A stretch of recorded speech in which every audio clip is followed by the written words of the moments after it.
I woke up one morning and I was thinking to myself, boy, I would love to have a welding table. So I started thinking about how I can make one because I like free. And I ended up going down to the railroad depot where they have these plates where they put the railroad tracks on and the ties and tie them all together.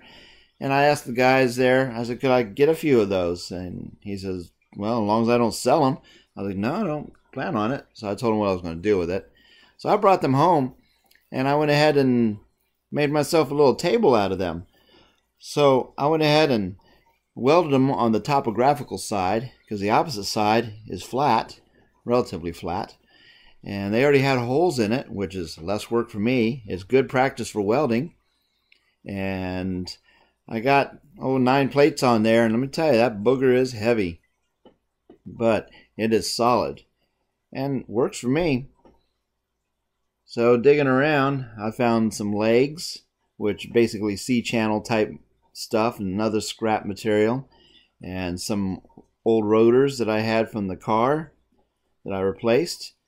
I made legs and some feet, and it's relatively stable.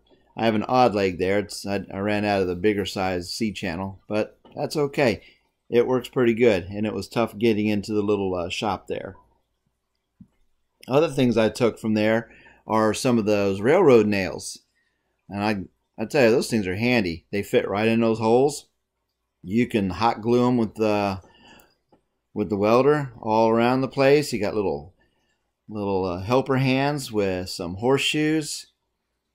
You know, just drop them right in there. I even use some nails from my vise, and you just put them right in there, and it shores it up and keeps it from wiggling around. So, been pretty happy with it. There's my free welding cart that I put together using one of those garden hose caddies.